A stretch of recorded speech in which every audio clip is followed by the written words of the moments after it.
From MTN News, this is Montana This Morning. I'm Jonathan Amberian at the state capitol. Montana's governor and public employee unions have negotiated a new pay plan for state employees. I talked to some lawmakers about what they expect as the proposal is put before the legislature during next year's session.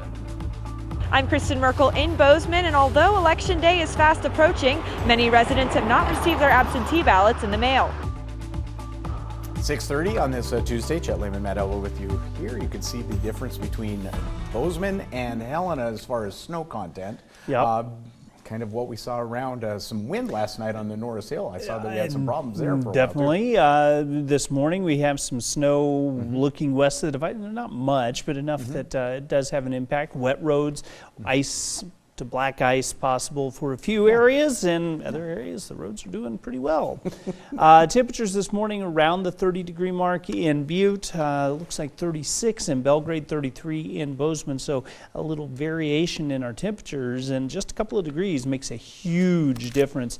There are some winter weather advisories out, but it's set to expire later this morning. Quiet conditions so far. For the Bozeman area, could be a little icy in Butte. You can see a little gleam on the roadways there. Yep. Temperatures expected to be near the 40-degree mark for the afternoon. I'm going to break down our outlook for the rest of the week. I'll look at the weekend and Halloween. That's coming up in just a little bit. All right, thank you, Matt. 6:32 now. Last week, Governor Greg Gianforte and Public Employee Union announced an agreement on a new pay plan for state workers, but it will still need to win approval from the Montana legislature next year. MTN's senior political reporter Jonathan Amberian talked to legislative leaders about the discussions they're likely to have. The Gianforte administration and the union's MFPE and AFSCME say their newly negotiated pay plan for state employees will help address some issues like the rising cost of living and the filling of vacant positions. They'll have to make that case to state lawmakers when they arrive here at the state capitol for the 2023 legislative session. No, the legislature, the governor always proposes, the legislature disposes. You know, I have no doubt that with 150 different people in the legislature, there's no easy course for any action. But I do believe most folks recognize that there is wage pressure on the grounds, kind of like we have not seen for decades. Among other benefits, the new negotiated agreement would provide workers with a raise of $1.50 an hour, or 4%, whichever is greater, each of the next 2 fiscal years. Representative Lou Jones, a Republican from Conrad, chaired the Appropriations Committee last session. He said he likes the structure of the increase so it can benefit lower-income workers hit hard by inflation and provide bigger increases for positions the state is having trouble recruiting for. Senate Minority Leader Jill Cohenauer, a Democrat from East Helena, says the plan may not have everything her party wanted, but it was a good negotiating process between the governor and unions, and a result she expects Democrats will stand behind. I have been really concerned about how slow government has been to react to the need for increases in wages for public employees. These are the folks that basically kept the state running all during the pandemic. They've worked so hard to maintain critical services in communities across the state of Montana, and they deserve to have a fair agreement that recognizes them for the work that they've done to keep the state going. The proposal is significantly bigger than recent negotiated pay plans. In 2021, the legislature approved a 55-cent increase that will take effect this November. In 2019, they approved 2 50-cent raises. Jones said he believes Republicans will want to be as conservative as possible with an increase this year, but most will see there's a need for one. Cohenauer said she's hopeful lawmakers will recognize that the state has strong revenues coming in, and they'll support putting some of that towards state employees. In Helena, Jonathan Amberian, MTN News. In other Treasure State headlines this morning, a Montana newspaper company made up of 13 newspapers has been sold to a company in Minnesota. The Adams Publishing Group, based in Coon Rapids, Minnesota, will purchase Yellowstone newspapers, which started with the Miles City Star back in 1957. That deal also includes the Laurel Outlook, Bighorn County News, Carbon County News, and the Livingston Enterprise. Adams already owns newspapers in Bozeman and Belgrade. Now, according to the Adams website, the two companies reached an agreement last Friday. The sale expected to be finalized on November 1st. 6:35 now. You might have already noticed that your heating bill has started going up. Some energy companies are expecting heating costs to skyrocket by as much as 50% this year. Chris Conte shows us some new ideas you might not have thought of to keep costs down and shows us why there might be some hope for lower prices.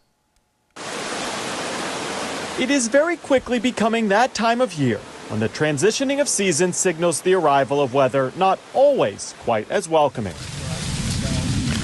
That is when the jobs of people like Sam Impink only become more challenging. Our main mission is to keep people's power on, keep their homes heated. Sam is with the Fuel Fund of Maryland, a nonprofit that, like many in this country, works to keep the heat and electricity on for lower income Americans. Historically, October has been a really busy month for the Fuel Fund, and I think part of that is because you start to get a sense of the cold weather coming. Companies like National Grid are warning electric costs could rise by as much as 64% this winter as crude oil prices continue to fluctuate. That is unwanted news for Americans already struggling to pay their electric bills. Many fuel assistance programs are seeing people come in with bills upwards of $4,000, a result of back payments due from moratoriums put in place during COVID, when energy companies couldn't disconnect customers for non-payment, but they were still getting charged. When you have a $3,000, $4,000, $5,000 bill, the client will have to make a payment, and a lot of times they struggle.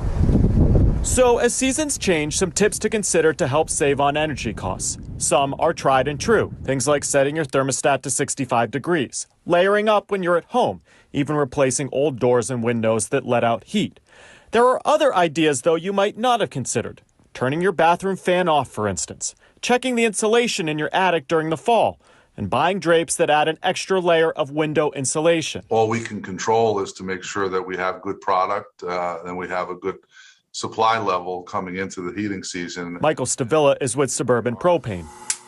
They deliver heating propane to 40 states nationwide. The propane market actually is in a lot better shape than it was this summer and even heading into the heating season last year. There is plenty of supply right now, but what ends up being the biggest impact on energy costs is the weather. We all know that we can't control Mother Nature, but it does have a major impact. If the country sees long stretches of sub-zero temps, demand usually skyrockets, as compared to spreading those dangerously cold stretches out over time. People sort of look at it as there's no end in sight.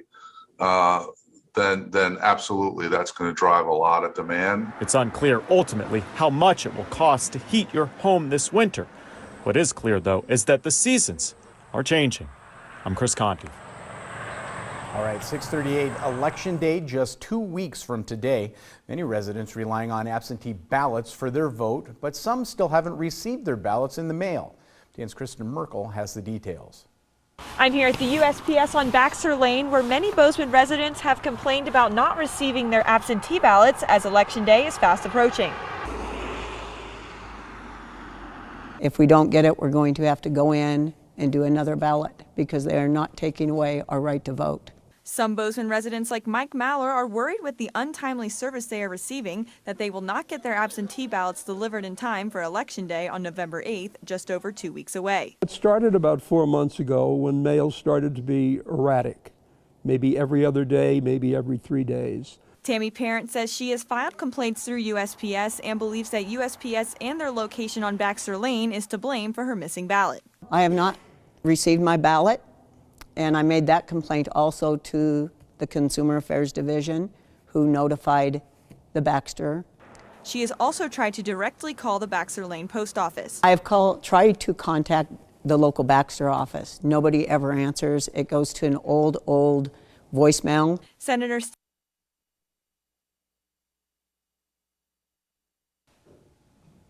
Obviously having some audio problems with that story. We did reach out to the U.S. Postal Service. A spokesperson says the agency fully committed between now and the November election to secure and timely delivery of the nation's election mail. Full statement can be found by visiting our website.